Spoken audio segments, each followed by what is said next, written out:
ओम शांति। ओम शांति। आज की तारीख है 12 नवंबर 2024। साकार महावाक्य। बाबा कहते, मीठे बच्चे, बाप आए हैं तुम बच्चों का श्रृंगार करने। बाप आए हैं तुम बच्चों का श्रृंगार करने। सबसे अच्छा श्रृंगार है पवित्रता का।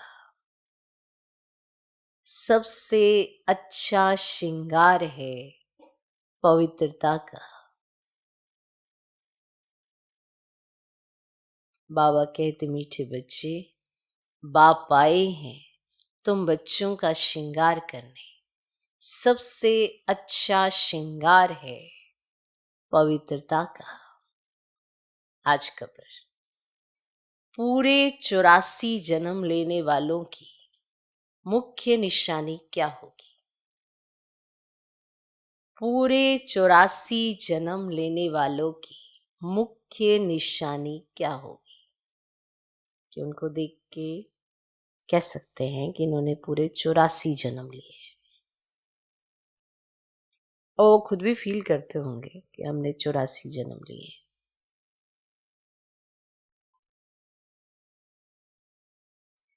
पूरे 84 जन्म लेने वालों की मुख्य निशानी क्या होगी?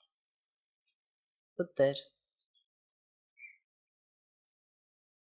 वे बाप के साथ साथ टीचर और सतगुरु तीनों को याद करेंगे। वे बाप के साथ साथ टीचर और सतगुरु तीनों को याद करेंगे।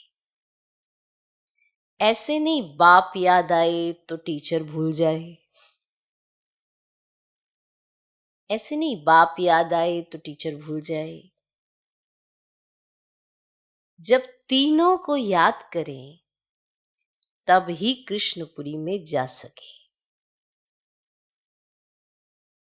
जब तीनों को याद करें तब ही कृष्णपुरी में जा सके, अर्थात आदि से पाठ बजा सके। आदि से पाठ बजा सके। दूसरा, उन्हें कभी भी माया के तूफान हरा नहीं सकते।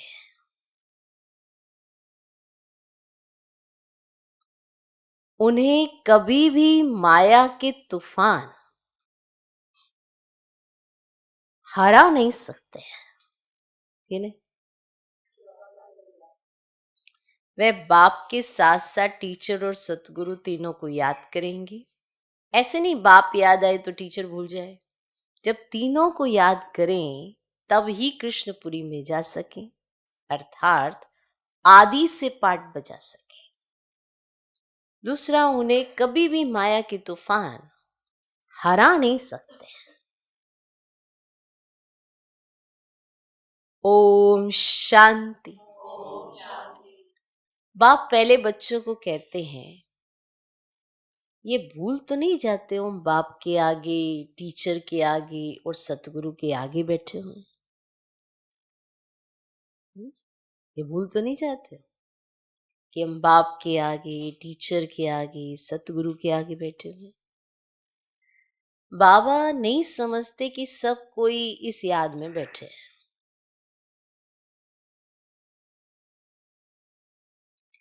फिर भी बाप का फर्ज है समझाना।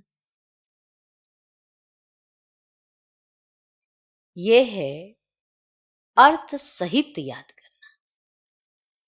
हमारा बाबा बेहद का बाप भी है, टीचर भी है और बरोबर हमारा सतगुरु भी है जो बच्चों को साथ में ले जाएगा। बाप आए ही हैं बच्चों का श्रृंगार करने, पवित्रता से श्रृंगार करते आए हैं। धन भी अथा देते हैं। धन देते ही है नई दुनिया के लिए जहां तुमको जाना है। ये बच्चों को याद करना है। बच्चे गफलत करते हैं जो भूल जाते हैं। ये बच्चे गफलत करते हैं जो भूल जाते हैं। वह जो पूरी खुशी होनी चाहिए वह कम हो जाती है। ऐसा बाप तो कभी मिलता ही नहीं। तुम जानते हो, हम बाबा के बच्चे जरूर हैं। वह हमको पढ़ाते हैं, इसीलिए टीचर भी जरूर है। हमारी पढ़ाई है ही नई दुनिया अमरपुरी के लिए। अभी हम संगम युग पर बैठे हैं। ये याद तो जरूर बच्चों को होनी चाहिए, होनी चाहिए। पक्का पक्का याद करना है। ये भी जानते हो, इस समय कंस पूरी आसुरी दुनिया में है। समझो समझो, कोई कुछ साक्षात्कार होता है, परंतु साक्षात्कार से कोई कृष्णपुरी उनकी डिनाइस्टी में नहीं जा सकेंगे। जा तब सकेंगे जब बाप, टीचर, गुरु तीनों को ही याद करते होंगे। ठीक। अब ये आत्माओं से बात की जाती है। आत्मा ही कहती है, हाँ बाबा, बाबा आप तो सच कहते हो। आप बाप भी हो, पढ़ाने वाले टीचर भी हो। सुप्रीम आत्मा पढ़ाती है। लौकिक पढ़ाई भी आत्मा ही शरीर के साथ पढ़ाती है, परंतु वह आत्मा भी पतित तो शरीर भी पतित है। दुनिया के मनुष्यों को यह पता ही नहीं है कि हम नरकवासी हैं। अभी तुम समझते हो हम तो अब चले अपने वतन। ये तुम्हारा वतन नहीं है, ये है रावण का पराया वतन। तुम्हारे वतन में तो अथाह सुख है। यहां के लोग ऐसे नहीं समझते हम पराये राज्य में हैं। आगे मुसलमानों के राज्य में बैठे थे, फिर क्रिश्चियन के राज्य में बैठे। अभी तुम जानते हो हम अपने राज्य में जाते हैं। आगे रावण राज्य को हम अपना राज्य समझ बैठे थे। ये भूल गए हैं हम पहले राम राज्य में थे, फिर 84 जन्मों के चक्र में आने से रावण राज्य में दुख में आकर पड़े हैं। पराये राज्य में तो दुखी होता है। ये सारा ज्ञान अंदर में आना चाहिए। बाप तो जरूर याद आएगा, परंतु तीनों को याद करना है। ऐसा क्यों कहते बाबा? अब याद तो एक ही को करना है, फिर भी तीनों रूपों से इसलिए याद करना है क्योंकि उनकी शिक्षा याद नहीं रहती है। कहेंगे बाबा हमारा बाबा है, बाबा को तो हमसे प्यार है, पर बाबा ने जो शिक्षा दी है टीचर रूप में वो कौन मानेगा? इसीलिए बाबा ने कहा शिक्षक के रूप में भी याद करो, क्योंकि शिक्षक ही भूल जाएगा तो उसकी शिक्षा कहां से याद आएगी? और अगर शिक्षा ही याद नहीं आएगी तो श्रीमत पर चलोगे कैसे? सतगुरु का कहना मानोगे कैसे? उस आज्ञा को सर माथे रखोगे कैसे? जो वो कहेंगे उसमें हाँ जी करोगे कैसे? ऐसे तो कह दोगे बाबा मेरा बाबा है, बाबा बड़ा मीठा है। बाप से तो आप अधिकार रूप में कहोगे मेरा हक है, पर टीचर पर हक तो तभी जमा सकते हो जब टीचर का कहना मानते हो। इसीलिए तीनों रूपों से याद करना पड़ता है। कुछ क्लियर हुआ? कहना आसान है कि हम तो बाबा की हर बात मानते हैं, पर ये जो रोज शिक्षा मिल रही है, रोज सावधानी मिल रही है, रोज श्रीमत मिल रही है, रोज अटेंशन मिल रहा है, उस पर कितना ध्यान है? इसीलिए कहा याद रखो ना कि वो शिक्षक भी है, शिक्षा दे रहा है। फिर भी अगर वही भूल करोगे जिसकी शिक्षा आपको मिल चुकी है, फिर क्या? माना आपको टीचर याद नहीं, इसीलिए तो उसकी शिक्षा याद नहीं। इसीलिए ऐसे बच्चों को फिर बाबा को देखना पड़ता है, वापस वापस समझाना पड़ता है। और फिर जो बच्चे सामने बैठे होते हैं उन्हें उन बच्चों का चेहरा बाबा को दिखाना पड़ता है कि देखो उन्होंने अपना कितना सत्यानाश किया। क्यों? क्योंकि शिक्षक तो जानता है ना, बाप तो फिर भी कह देगा चलो कोई बात नहीं, तीनों रूपों से क्यों कहते याद करें, बाप तो फिर भी कह देगा, लेकिन शिक्षक तो दिखाएगा ना कि उसकी रिजल्ट ऐसी क्यों निकली। उसने शिक्षा की वैल्यू नहीं की, निरादर किया, सतगुरु का निंदक ठोर ना पाए। इसका अर्थ भी तो तब समझ में आएगा जब बाप सतगुरु रूप में याद आएगा। कुछ क्लियर हुआ? इसीलिए कहा बाप, टीचर, सतगुरु, तीनों रूपों से जो याद रखता है वो कृष्णपुरी में जाता है। ऐसे तो कहीं स्वर्ग में जाएंगे, पोजीशन में फर्क रहेगा।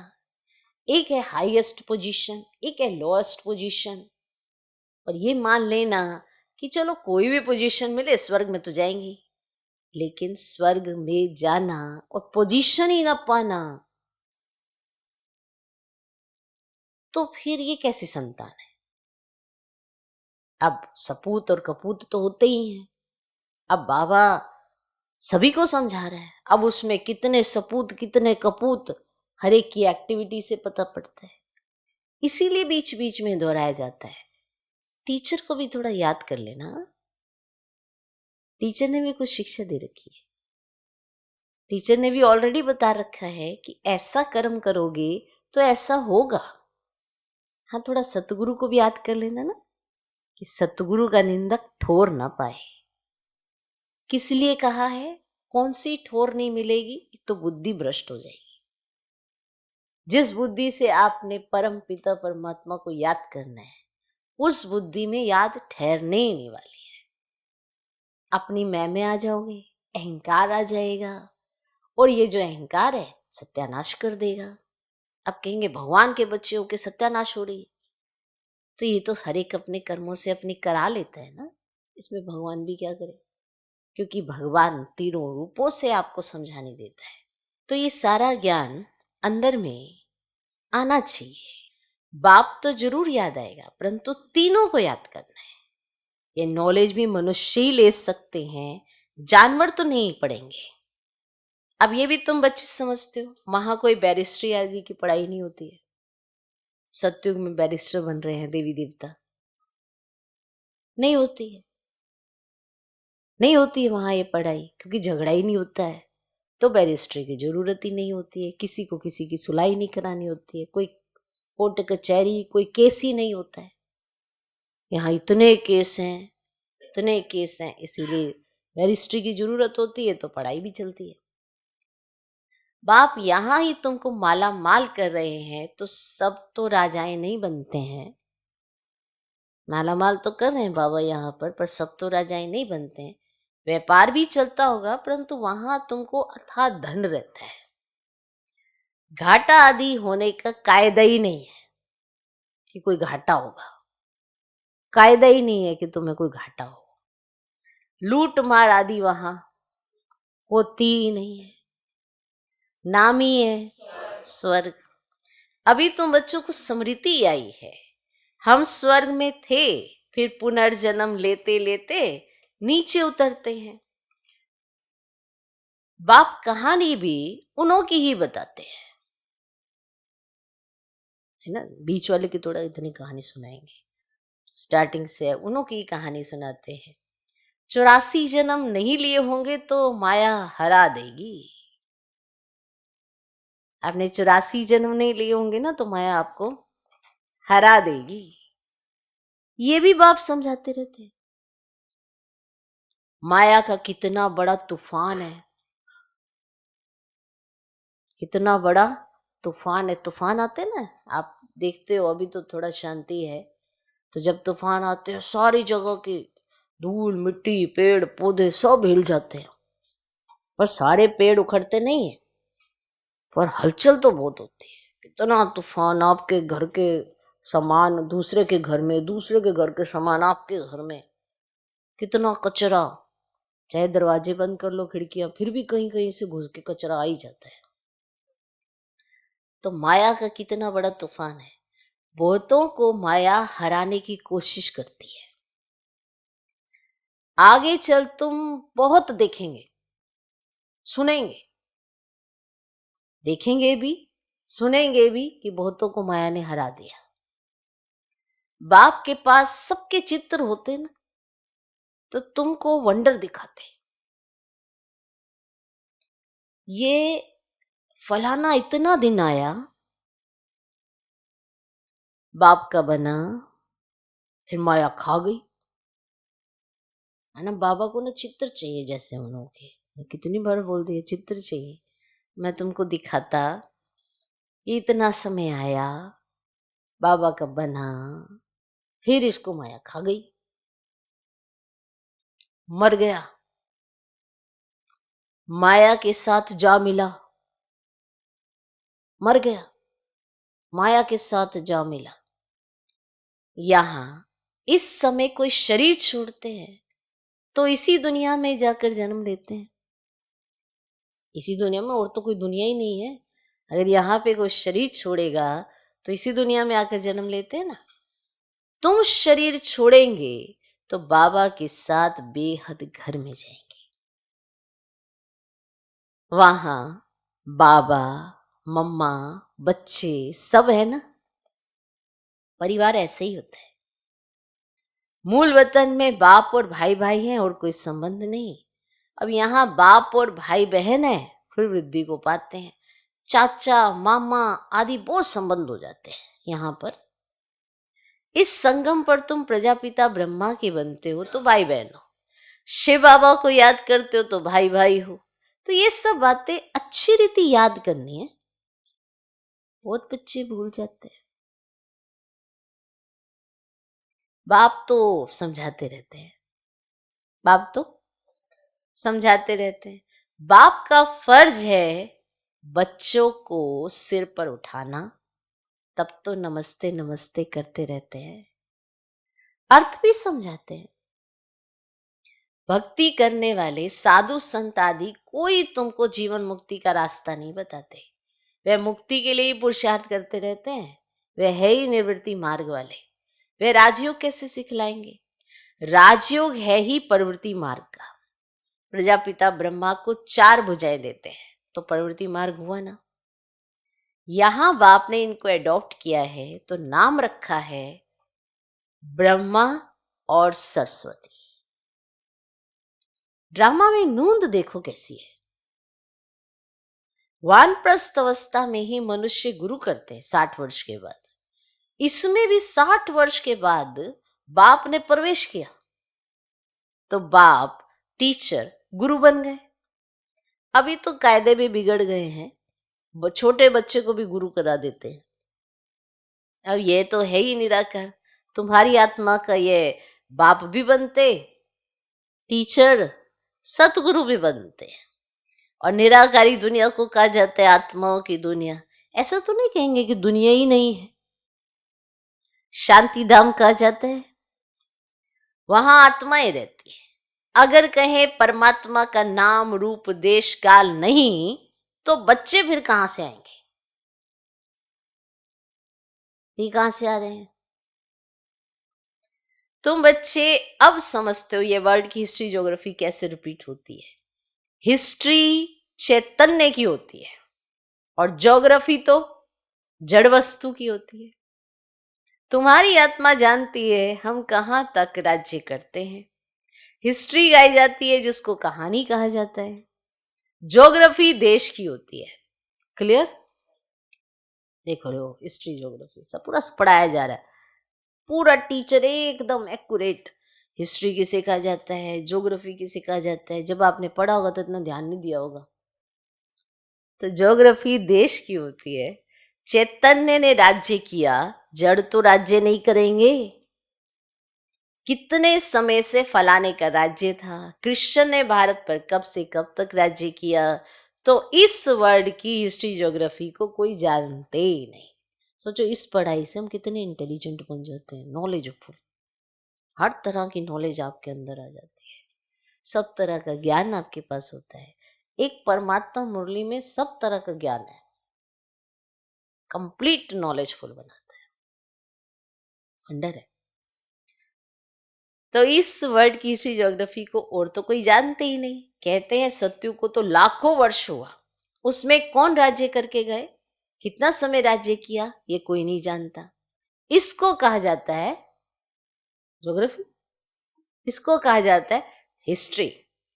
आत्मा चैतन्य, शरीर जड़ है, सारा खेल ही जड़ और चैतन्य का है। मनुष्य जीवन ही उत्तम गाया जाता है। आदमशुमारी भी मनुष्यों की गिनी जाती है, जानवरों की तो कोई गिनती कर भी ना सके। कर सकते? नहीं कर सकते। सारा खेल तुम्हारे पर है। हिस्ट्री ज्योग्राफी भी तुम सुनते हो। बाप इसमें आकर तुमको सब बातें समझाते हैं। इसको कहा जाता है बेहद की हिस्ट्री ज्योग्राफी। ये नॉलेज ना होने कारण तुम कितने बेसमझ बन पड़े हो। मनुष्य होकर दुनिया की हिस्ट्री ज्योग्राफी को ना जाने तो हमें मनुष्य ही क्या काम का। अभी बाप द्वारा तुम वर्ल्ड की हिस्ट्री ज्योग्राफी सुन रहे हो। ये पढ़ाई कितनी अच्छी। कौन पढ़ाते हैं? बाप। बाप ही ऊंच से ऊंच पद दिलाने वाला है। इन लक्ष्मी नारायण का और जो इनों के साथ स्वर्ग में रहते हैं उनों का ऊंच से ऊंच पद है ना, है ना। वहां बैरिस्ट्री आदि तो करते ही नहीं। वहां तो सिर्फ सीखना है। हुनर ना सीखे तो मकान आदि कैसे बने? तो हुनर सीखना है, हुनर। अगर हुनर ही ना सीखे तो मकान आदि कैसे बने? एक दो को हुनर सिखलाते हैं वहां पे। ऐसे कोई पढ़ाया नहीं जाता है ऐसे कापी पेन लेकर। वहां पर एक दो को हुनर सिखलाते हैं। वाह, क्या पॉइंट। क्या सिखाया जाता है? हुनर। नहीं तो इतने मकान आदि कौन बनाएंगे? आप ही नहीं बन जाएंगे। अब देखो ये सारे राज तुमको समझाए जा रहे हैं, क्या होगा। तो ये सब राज अभी तुम बच्चों की बुद्धि में भी नंबरवार पुरुषार्थ अनुसार रहते हैं। माने इतना सारा ज्ञान है, पर ये सारा ज्ञान पुरुषार्थ अनुसार तुम्हारी बुद्धि में काम करता है। नहीं तो समय आने पर जब जिस ज्ञान की जरूरत है वो खिसक जाते हैं और फिर वही बेजू बावरे बन के ऐसे इधर उधर घूमते रहेंगे। कोई भी बुद्धू बना के निकल जाए। और अगर सही समय पर ये ज्ञान इमर्ज हो जाए तो मूर्ख कौन बनाए आपको? तो कहेंगे ना बुद्धिमान है भाई, इसके साथ नहीं, ये बहुत नॉलेजफुल है, इसे पता नहीं कैसे पता पड़ जाता है। समझा? तो ये सब राज अभी तुम बच्चों की बुद्धि में भी नंबरवार पुरुषार्थ अनुसार रहते हैं। तुम जानते हो ये चक्र फिरता रहता है। इतना समय हम राज्य करते थे, फिर रावण के राज्य में आते हैं। दुनिया को इन बातों का पता नहीं है कि हम रावण राज्य में हैं। कहते हैं हमको बाबा रावण के राज्य से लिबरेट करो, और भारतवासियों ने क्रिश्चियन राज्य से अपने को लिबरेट किया। अब फिर कहते हैं गॉड फादर हमको लिबरेट करो।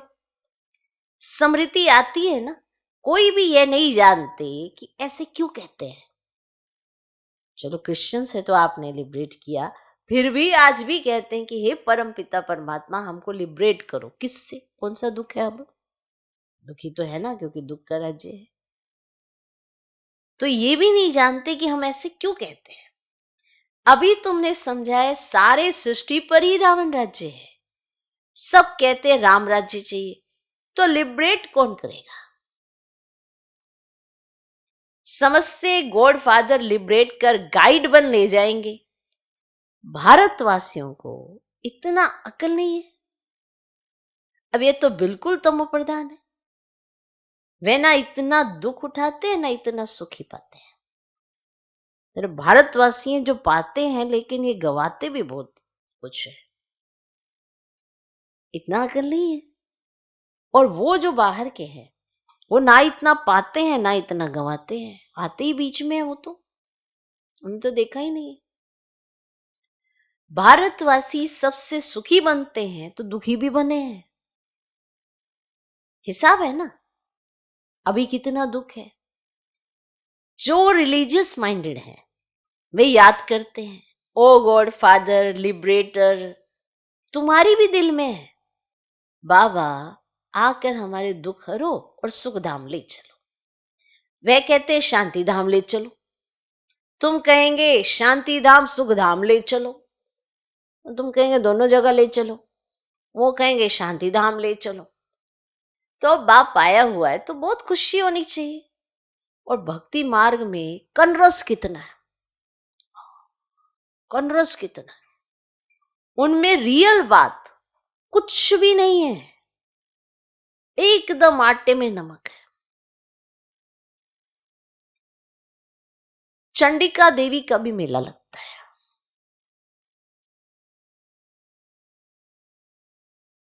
तो बाबा ने चंडिका देवी को याद किया है। चंडिका देवी का भी मेला लगता है। अब चंडियों का फिर मेला क्यों लगता है, प्रश्न है भगवान का। अब ये चंडिकों का मेला क्यों लगता है, चंडी किसको कहा जाता है?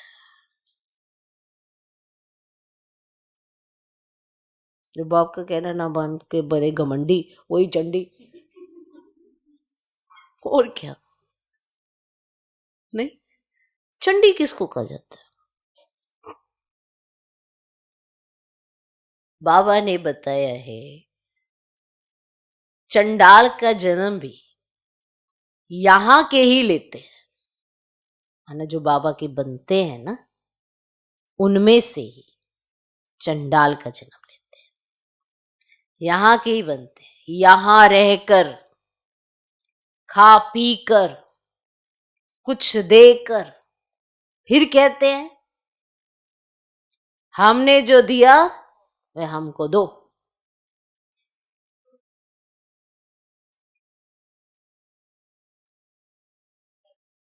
यहां रहकर खा पी कर कुछ देकर फिर कहते हैं हमने जो दिया वह हमको दो। हम नहीं मानते, संशय पड़ जाता है, तो वे क्या जाकर बनेंगे? ऐसी चंडिका का भी मेला लगता है, क्योंकि उनका भी तो पूरा कुटुंब होता है ना चंडिकाओं का, उनका भी तो पूरा संगठन होता है। ऐसे तो ना उनका संगठन नहीं होगा, उनका भी पूरा संगठन होता है और वो ज्यादा होता है, रावण का संगठन ज्यादा होता है, तो उनका मेला लगता है। फिर भी सत्युगी तो बनते हैं ना, कुछ समय भी मददगार बने तो स्वर्ग में आ गए। वे भक्त लोग तो जानते नहीं, ज्ञान तो कोई के पास है नहीं। वे चित्रों वाली गीता है, कितना पैसा कमाते हैं आजकल चित्रों पर, तो सब आशिक होते हैं, उसको आर्ट समझते हैं, उसको आर्ट समझते हैं। मनुष्यों को क्या पता देवताओं के चित्र कैसे होते हैं। तुम असुर में कितने फर्स्ट क्लास थे, फिर क्या बन गए हो? वहां कोई अंधा काना आदि होता ही नहीं है, काम होता ही नहीं है। देवताओं की नेचुरल शोभा होती है, वहां नेचुरल ब्यूटी होती है। तो बाप भी सब समझाकर फिर कहते हैं बच्चे बाप को याद करो। बाप बाप भी है, टीचर सतगुरु भी है, तीनों रूप में याद करो तो तीनों वर्ष से मिलेंगे।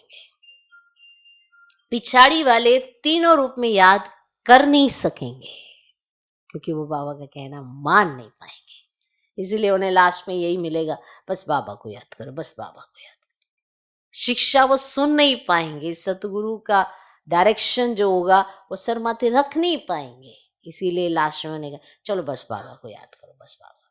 और फिर इसीलिए वो फिर सिर्फ मुक्ति में चले जाएंगे और जीवन मुक्ति का आनंद नहीं ले पाएंगे। बाबा ने समझाया है, सूक्ष्म वतन आदि में जो कुछ देखते हुए सब है साक्षात्कार की बातें, बाकी हिस्ट्री ज्योग्राफी सारी यहाँ की है, इनकी आयु का किसको पता ही नहीं है। अभी तुम बच्चों को बाप ने समझाया है, तुम फिर कोई को भी समझा सकते हो। पहले पहले तो बाप का परिचय देना है। वे बेहद का बाप है, सुप्रीम। लौकिक बाप को परमात्मा व सुप्रीम आत्मा कभी नहीं कहा जाता। सुप्रीम तो एक ही है जिसको भगवान कहा जाता है। वह नॉलेजफुल है तो तुमको नॉलेज सिखलाते हैं।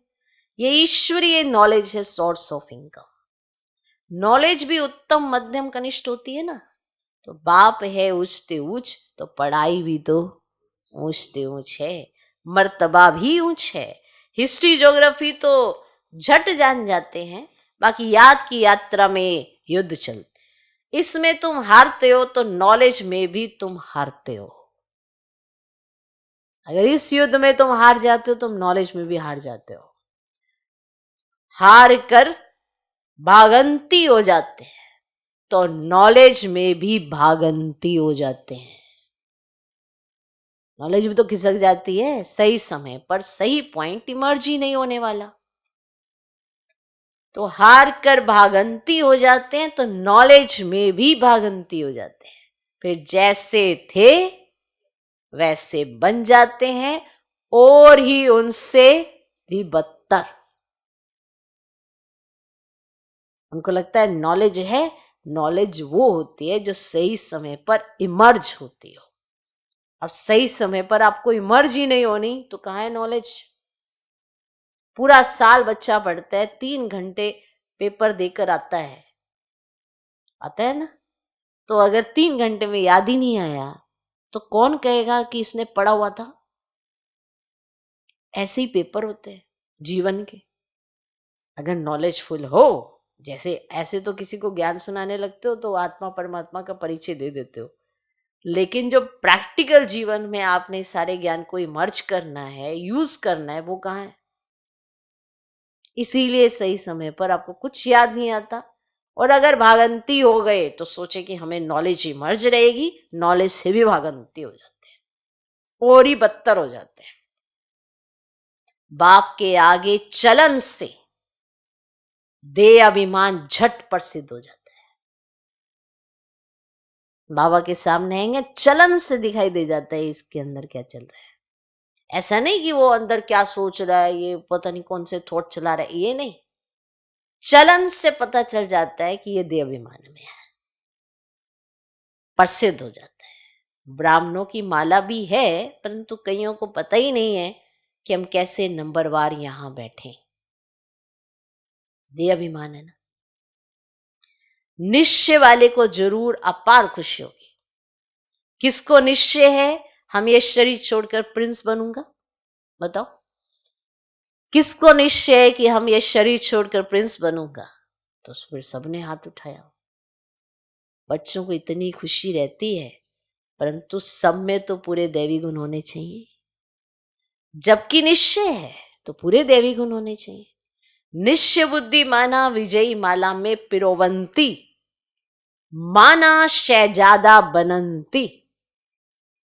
निश्चय बुद्धि माना विजयी माला में पिरोवंती, माना शहजादा बनंती। एक दिन जरूर आएगा जो फॉरेनर सबसे जास्ती आबू में आएंगे और सब तीर्थ यात्रा आदि छोड़ देंगे।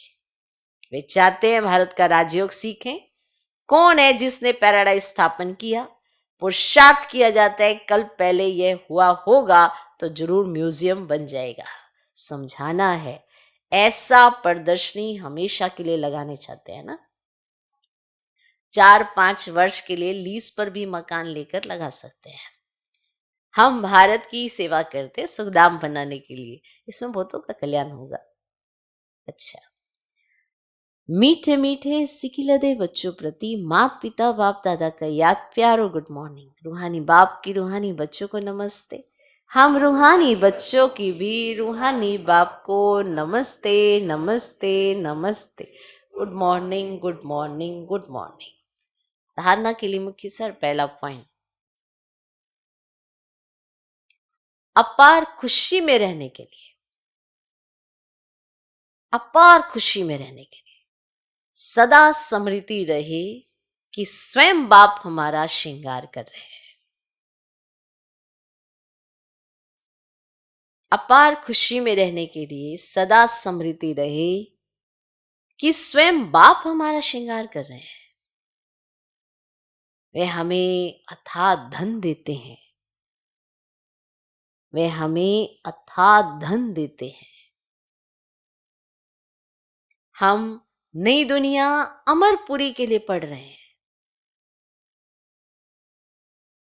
हम नई दुनिया अमरपुरी के लिए पढ़ रहे हैं। दूसरा पॉइंट, विजय माला में पिरोने के लिए निश्चय बुद्धि बन दैवी गुण धारण करने हैं। विजय माला में पिरोने के लिए निश्चय बुद्धि बन दैवी गुण धारण करने हैं। जो दिया उसे वापस लेने का संकल्प कभी ना आए, संकल्प तक ना आए। और फिर तो वो मांग ले तो कोई, तो फिर तो क्या उसका सत्यानाश हो जाए। जो दिया उससे वापस लेने का संकल्प कभी ना आए। संशय बुद्धि बन अपना पद नहीं गंवाना है। आज का वरदान, क्रोधी आत्मा को रहम के शीतल जल द्वारा गुणदान देने वाले वरदानी आत्मा भव।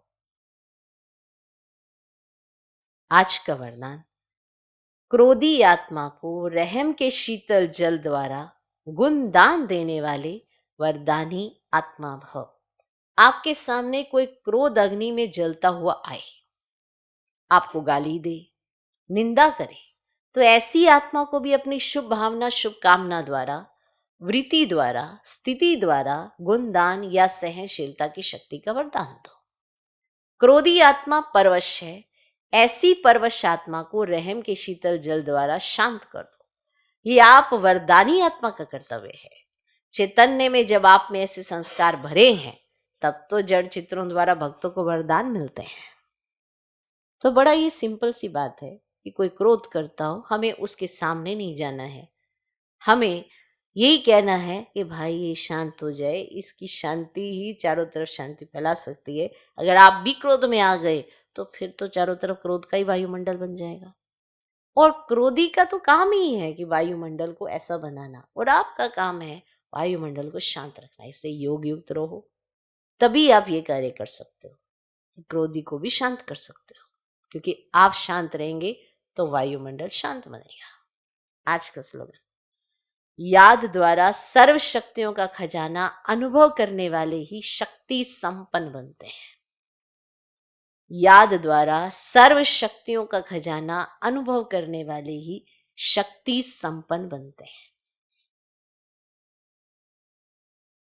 तो याद एक ऐसी चीज है जो आपको वैसा बना देती है जैसा बाबा आपको देखना चाहते हैं।